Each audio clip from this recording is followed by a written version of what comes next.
Is the Swiss Vetterli, the first adopted military repeating rifle that fired a self-contained cartridge, a European Wunderkind, or is it basically a bolt-action Winchester 1866? Stay tuned and let me know what you think in the comments. Willkommen to the Military Mike channel, where today we dive into the history of the Swiss Vetterli rifle. Now, Switzerland has been at armed neutrality for several hundred years, managing to stay out of the 30 Years' War that occurred around them, and was recognized as an independent and neutral by the Treaty of Westphalia in 1648. They'd be invaded by Napoleon in 1798, although the Helvetic Republic he created would collapse after Waterloo. The Congress of Vienna would guarantee Switzerland's neutrality and independence at the Treaty of Vienna. In 1848, a democratic constitution would establish the canton system under a federal government, similar to our state and federal government relationship. It was here that male universal military conscription was established, where all men over 19 years old were obligated to be trained, serve active duty, and be placed in reserve until their 40s, 50s, or even 60s depending on their role. By the late 1860s, a repeating breech-loading rifle was desired to guarantee a high ratio of firepower to foreign troops. This would lead to the adoption of the Vetterli rifle on January 8, 1869. In this video, I'll piece together this story, as well as go over my example of the Vetterli Model 1871. Now, the first mention of Swiss desire for breech-loading rifles date back to 1848. While the Prussian Dreisenneedle rifle was still in early use, first being used in the German revolutions in 1848-49, and if you know your history, Europe in general was on fire in 1848 as many revolutions and revolts popped up throughout the continent. It was likely that the first Dreises found their way into Switzerland thanks to the Berlin Armory being stormed on June 14, 1848. 45 different systems would be tested by 1860, but the Rifle Commission would always decide to stick with muzzleloaders.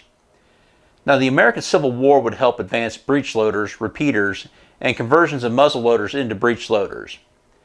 Prussia's use of the Dreise rifle in overtaking Schleswig-Holstein and the Battle of Königgrätz, where they defeated Austria, would be major factors in Switzerland's desire to totally move away from muzzleloaders. The Swiss would look at several conversion systems, including the Hugel, Joslin, Milbank, and Peabody. They'd show preference to the Milbank system.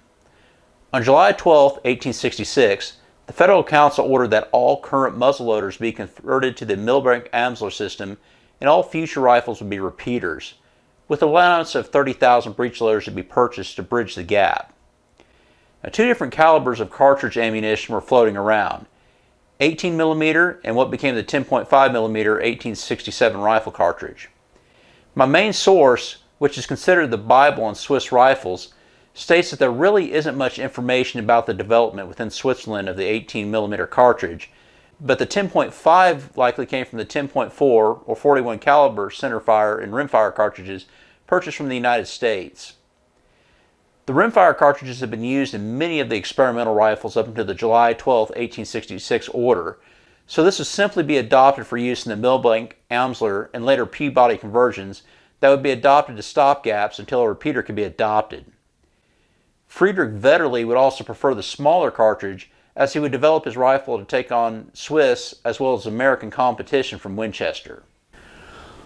Although we now know the subject rifle of this video helped push militaries to develop and adopt bolt-action repeaters around the world over the next half-century, history could have just as easily seen lever-action repeaters become the predominant military rifle, as the Winchester Model 1866 would be initially recommended by the Federal Council to the Federal Assembly as the new Army rifle on November 12, 1866.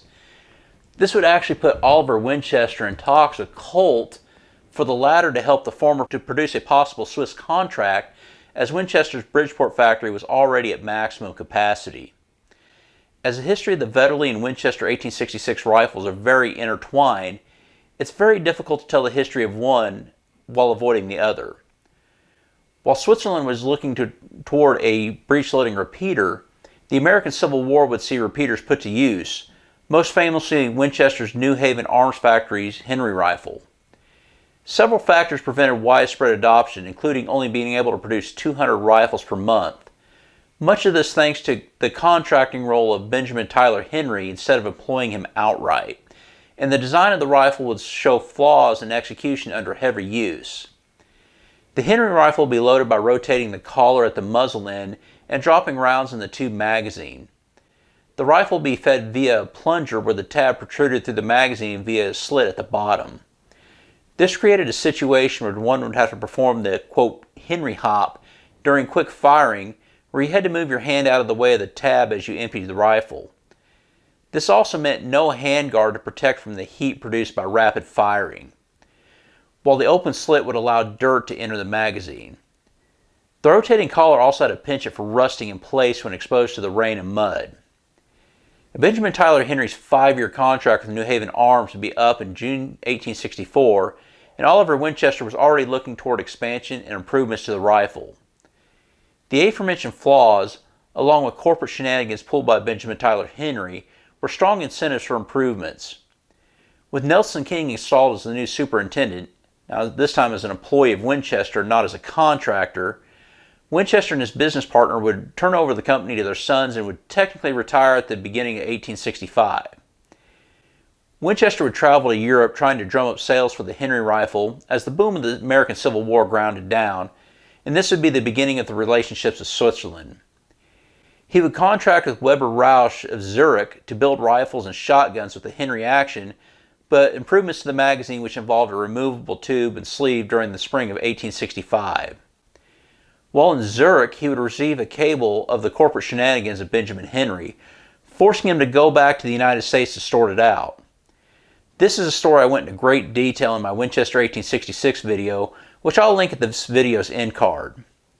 While back in the U.S., Winchester's rifle would see James D. Smith redesign the bolt, firing pin, cartridge extractor, and cartridge carrier, and proposing a closed magazine surrounded by a wood stock, fed from the bottom of the receiver. George Biggs would simplify the Weber Rausch design by sliding the whole magazine forward to load it with a stud to keep the cartridge from sliding back, and the magazine would be simply locked into position. Oliver Winchester himself would dip his toes in the gun design by suggesting an opening in the tube itself with a catch in the rear, and he exposed the opening by sliding the stock forward. Winchester would take all 3 designs back to Europe, with his design seeing the most interest, since they could be built using Henry receivers with less retooling than the Smith or Biggs system. The French would order 1,000 of these, quote, improved Henry rifles to be sent to Mexico, and would actually see a recommendation in Switzerland after the January 1866 trials, but ultimately not be adopted due to cost. The biggest breakthrough would be Nelson King's Gate, which would be a staple of Winchester rifles for a generation. King, Winchester's factory superintendent after the departure of Henry, would redesign the cartridge carrier so a cartridge could pass directly into the magazine when it was closed and could be loaded through an aperture on either the left or right side of the receiver. This provided some major advantages over the Biggs and Winchester system, and especially over the original Henry rifle. Not only did this reduce the steps for loading, but the rifle could be loaded or topped off without disabling the firearm. King's original improvement consisted of a 12-piece unit due in part to a hinged cover over the aperture. He had received patent number 55012 on May 22, 1866. King would make a revision to his design during the summer of 1866, where there would be a single spring steel plate mounted on the inside of the side plate. All one had to do was push the cartridge inward and forward, and when the pressure was removed from the plate, it would be returned to its original position, holding the cartridge in. This design also removes the cover and 7 parts from the unit, leaving only 5: the cartridge carrier, side plate, spring plate, and 2 retaining screws. This is the rifle that had become the Winchester Model 1866. Though the receivers were made with a brass alloy called, quote, gunmetal, 2 different series of .45 caliber rifles were made with iron receivers would be submitted by October 1866 for the Swiss trials. The Winchester rifles performed well in the grouping test from 300 to 1,000 meters and was unmatched in the rapid fire test, averaging 14.5 hits at 300 paces in 43 seconds. Winchester offered to sell rifles to the Swiss government at the same price as the standard infantry rifle in an attempt to avoid the hurdle that kept the improved Henry's adoption.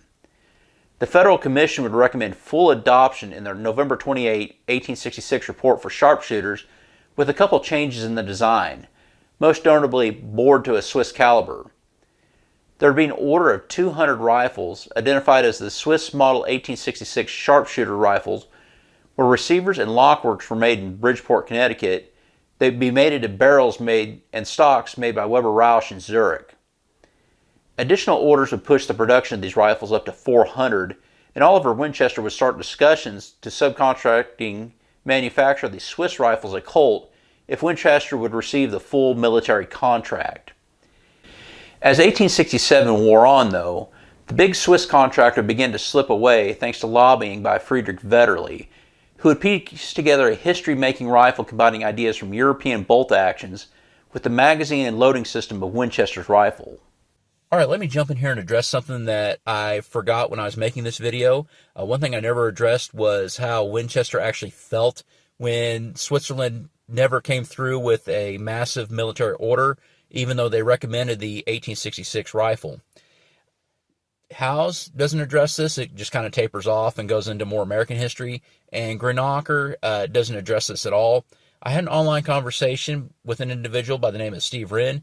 He is in the Swiss archives right now studying the Vetterli, and his work can actually be found in journals as well as the British Royal Armoury, so he knows what he's talking about. He helped me out on a few things when sources didn't mesh. But anyway, Winchester, Switzerland actually did send von Michel over to Winchester to see if he could help out and make some breech-loading rifles, as part of that stopgap until they got the repeater. Winchester was angry. Winchester had no desire to deal with him. So, Winchester was pretty mad. That's something I kind of wondered, considering how he reacted to Benjamin Tyler Henry. I mean, he basically destroyed the dude.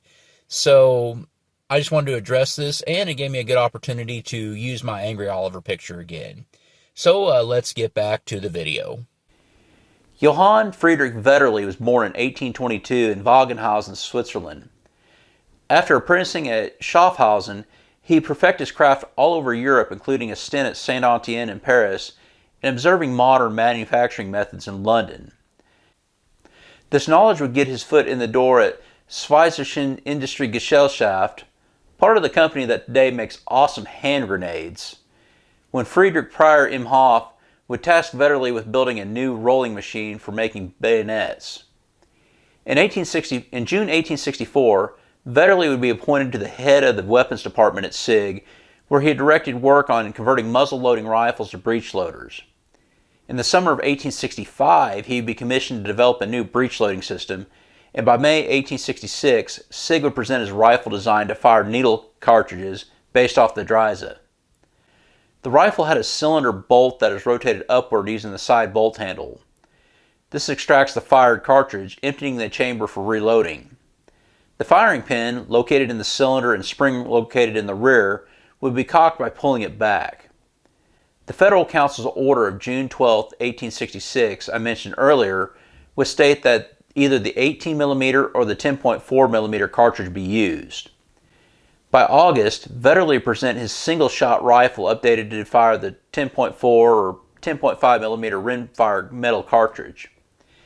This would have a self-cocking external hammer.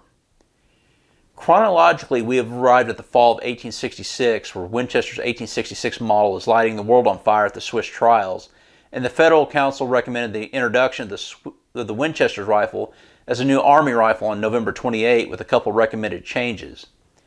Various Swiss manufacturers, most notably Kama and Inviger, worked to produce a lever-action rifle with these improvements, while SIG would work on combining the Vetterli system with Winchester's tube magazine and follower. Lucky for Vetterli, Switzerland didn't have a patent system in place until 1888. Vetterli's repeater would be completed on April 1867. While Winchester would be in talks with Colt to possibly subcontract their factory for the anticipated Swiss order, it would seem that the race from here on would be between Gamma and Empfänger's lever rifle and Vetterli's bolt-action rifle. The Federal Council would order 15,000 breech-loading Peabody rifles and 10.4mm on June 12, 1867, a year after the allowance to purchase up to 30,000 breech loaders were made.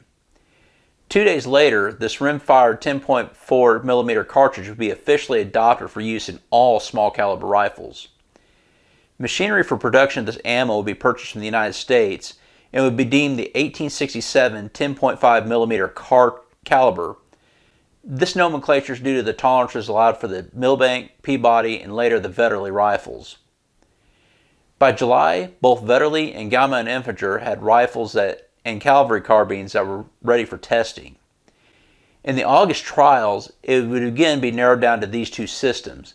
The Gamma and Infantry would be criticized for its weight, lack of safety, and the number of movements needed to cycle the rifle. The Vetterli was criticized for its awkward shape and force needed to manipulate the bolt.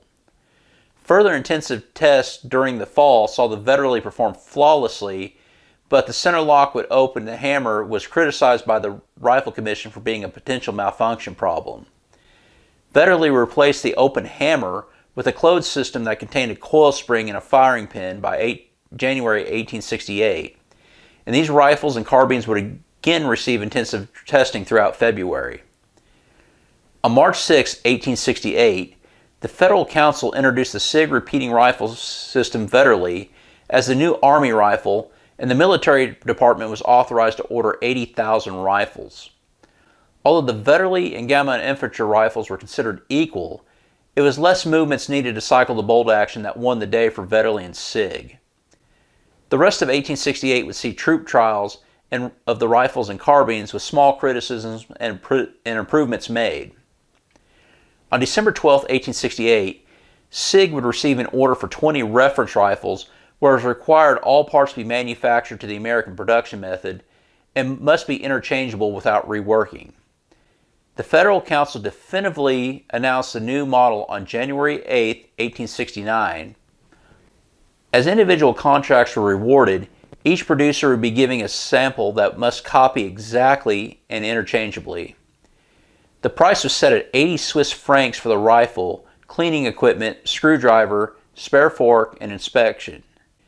Since SIG Neuhausen was unable to handle the full contract, several producers would be chosen to make the rifles. This would balloon to 10 different makers by the mid-1870s. August 1, 1869 would see a decree by the Council designating the rifle the Repeating Rifle Federal Ordonnance 1869. Now, I've thrown out a lot of different recommendation and decree dates at you, so when was it officially adopted? Between my two main sources for the Swiss rifle, Grenacher's and Poyer's books, and then watching a Bulk on the Range video, there's some different ideas for the adoption date. Poyer flat out goes with the January 8, 1869 date, while Grenacher is murky at best. This is my interpretation of it, so if you're a Swiss rifle expert, please let me know if I'm wrong in the comments, but here goes. March 6, 1868 was an actual recommendation to go with Vetterli's system, although it was worded the same in Grenacher's book as the November 28, 1866 recommendation to go with Winchester's rifle, so other Swiss contenders thought they still had a chance, namely Gamma and Infantry, even though there was an authorization to produce as many as 80,000 rifles. The January 8, 1869 date, at least from my understanding, is the real date of no return, as producers who would make the exact and interchangeable rifles were sought and prices set, and I'll agree with Poyer in going with that date as the official adoption. The August 1, 1869 decree gave it a name. Now, production would slowly ramp up, although there would be various problems with the cavalry carbines. Stutzer rifles would be produced for snipers with a double-set trigger and a deeply curved butt plate when compared to the infantry rifles. SIG would begin production of the model 1869 in April of 1870. By the start of the Franco-Prussian War in July, there were only 160 Vetterli rifles, as well as 100 more experimental rifles from 1869 in the hands of troops as Switzerland mobilized. If you recall, Switzerland mobilized for all the wars between Germany and France over the next three-quarter century. Now, this would be a kick in the pants to ramp up production. During this time, changes would be made, including removing the loading port cover, elevator spring, and magazine cutoff, while adding a key crosswire through the forend and pin to the wrist of the stock to strengthen it. This would become the 1869-71, and finally the model 1871, which is what I present today. Now, the 1871 will retain the 11+1 capacity of the 1869.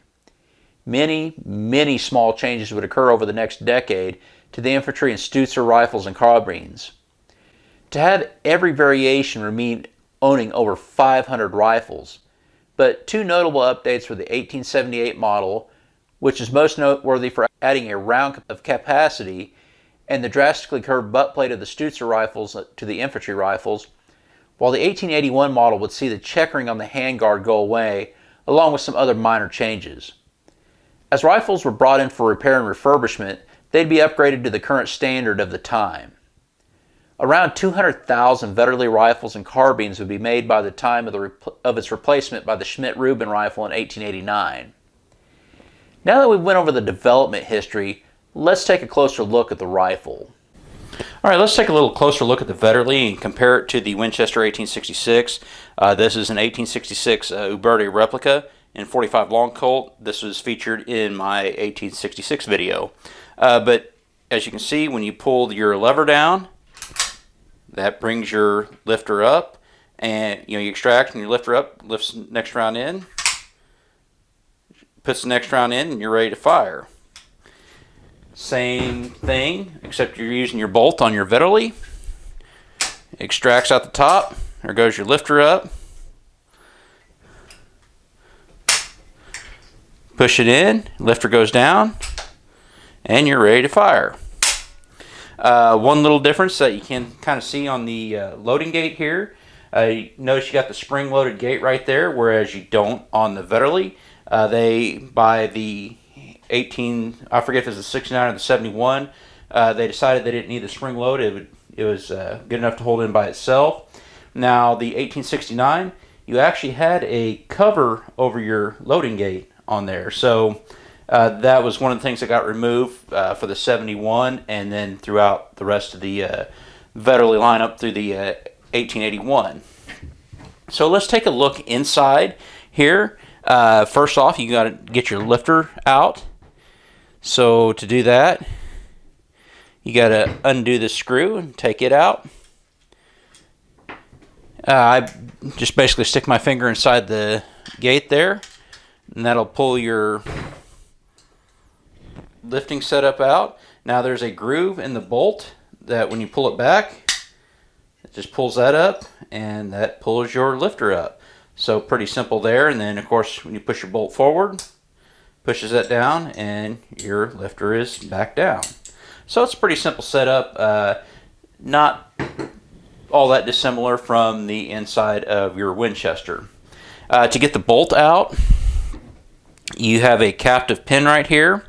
Now you don't want to push it. You don't want to try to push it too far because, as I said, it is captive in there. But you got to push it far enough to get the bolt out. So I just want to make sure she's far enough out. So we pull our bolt out, and let's go ahead and take this apart real quick just to look at the inside of this. This is actually a pretty simple setup. You see this knurled here, so you just unscrew that. Now there is a captive spring in there, so you want to maintain a little bit of pressure on that, even when it gets totally unscrewed, so your spring doesn't fly out. You got a little cover right there. You got your striker coming out. Then of course you got your firing pin here. Now there is my firing pin is a little messed up here, as this little prong that the striker strikes, it should be both sides. As you can see, it broke off at some point. But your firing pin, you have a little forked firing pin. It actually is so it hits the rim fire in two different places to ensure that it fires. All right, let's put her back together. You got your extractor here. You have a place for it to go in, so that's pretty simple to go in. Your bolt knob. And this does need a deep cleaning. Now there is one thing here where this can go either way. When you're going back into the rifle, your extractor will be up top. So you actually want the big side of your striker. You actually want that facing down. So we'll get our cover back on. And that goes over got a slot that goes over the big area there. Put our spring back in. And this is kind of difficult, especially with my arms going around the camera, but we'll get that screwed back in. Now, I'm not doing this right. I'm not sure when you put the firing pin back in. Since mine is busted, I'm just going to go ahead and put this in last, but you may have to actually put that in when you put the striker back in before you put everything back together. So you may have to watch another field stripping video on this to figure that out for sure. But let's put the bolt back in the rifle. As I said, your extractor goes up top.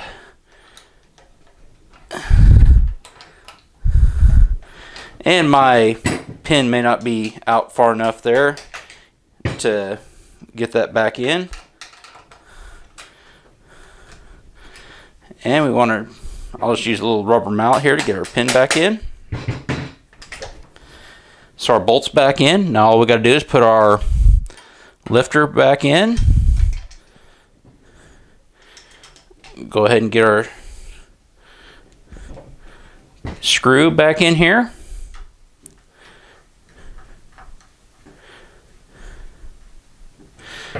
And we'll do a quick test here.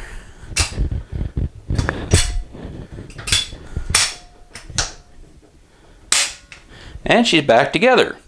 So let's go look at my not very good attempt to try to fire this, as I had very old 41 Swiss rimfire ammo. And then we'll get to some history on how this was actually used by Switzerland as well as other nations. I don't have very many rounds of this 41 Swiss rimfire, so let's see if they fire though.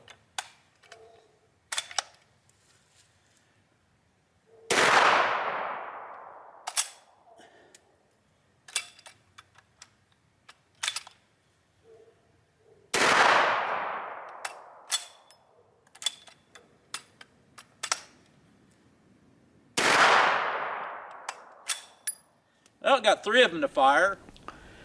All right, we're to the point of talking about how these rifles were actually used. Even though Switzerland was neutral, they would mobilize during the Franco-Prussian as well as both world wars to prevent violations of their neutrality. As already mentioned, there were very few Vetterlis available during the Franco-Prussian War. The Schmidt-Rubin rifles would replace the Vetterli, starting with the 1889 model, followed by the 1896 and 1911 models for World War I. Vetterlis would be offered for sale to retired soldiers starting on January 12, 1901. The 1869-71 models would be offered for 5 Swiss francs, which is $32 in 2025 US dollars, while the 1878 carbines and 1881 rifles would be offered for 10 francs, or 64 US dollars in 2025. Switzerland's World War I mobilization would see large units of the Home Guard enlist with Vetterlis. They would be decommissioned after the Great War and placed in war reserve, with the 10.4mm rimfire ammunition being produced at Thun until 1950 for civilian, police, as well as to be placed in the war reserve. After 1950, the ammo would be sold with a note asking for cases to be returned to the Thun factory for new orders. Cartridges in the war reserve would be sold off from 1950 to 1956. Now, while the Swiss use of these rifles can be almost, for lack of a better word, boring, there are some very interesting stories from other nations. Although it's outside the scope of this presentation, I have to mention the Italian adoption of a single-shot version of the Vetterli in 1870 that would later get a 4-round box magazine in 1887 and later converted to the 6.5 Carcano Explodey Boys via sleeve barrel in World War I. Calm down, I'm just kidding about the Explodey Boy part. Swiss engineer Alfred Ig was a personal advisor to Emperor Menelik of Ethiopia in the 1880s. He would purchase decommissioned Vetterli and Milbank Amsler rifles for the Ethiopian army between 1887 and 1889, as well as helping to train the army. These rifles would play a major role in Ethiopia's defeat of the Italians at the Battle of Adwa in 1896. During the Russo-Japanese War of 1905, Japan would finance the sale of 15,560 rifles and 2.5 million cartridges that had been originally bought as surplus by France and Germany to Finland, at the time a Grand Duchy of Russia, and rebel groups in St. Petersburg, in hope that uprisings would tie up Russian troops. They'd be loaded on the SS John Grafton, with the intent of meeting smaller ships that would take the rifles to Helsinki and St. Petersburg. When these ships ghosted the Grafton, they decided to try to dump them in Finland. The ship would run aground in Pietarsaari. While many of these rifles found their way into the hands of the Finns as well as Russian military and police, the ship would be scuttled. Divers would retrieve more of the rifles from the sunken ship. Another 25,000 Vetterli firearms would find their way into Finland via intermediaries in Paris and Hamburg from 1906 to 1908. These rifles would find their way to the Finnish War of Independence and the Finn Red-White Civil War, with some even being seen in the rear area of support during the Winter and Continuation Wars in the 1940s. These would be sold off as surplus, mainly to the United States, in the 1950s, with the last 16 rifles sold from the Kajani Army Arsenal in 1960. Thanks to Swiss and Finnish surplus of these rifles, the Vetterli would become a very popular surplus rifle in the United States in the early 20th century, with places like Bannerman selling them very cheaply. These would become so popular that American cartridge manufacturers would start producing the rimfire ammo as 41 Swiss, although it's been many decades since these were produced and the ammo left over is iffy at best, as you can see from my shooting footage. One thing collectors in recent years have done is convert them to fire centerfire ammo, as this can be made using 8mm Lebel or .348 Winchester brass. And while I generally rail against altering historical rifles, converting the rimfire rifles to fire centerfire in this instance doesn't hurt the collector value, especially if you want to shoot these pieces of history. Still, I plan on keeping my rifle intact. So what do you think of the Vetterli? 1860s assault rifle, European Wunderkind, or a bolt-action copy of the Winchester? If this video whet your taste for early Henry and Winchester rifles and you want to take a deeper dive, click over here. Otherwise, please join the GOA and get $5 off your membership with the link below. Thank you for watching, and as always, have a great day.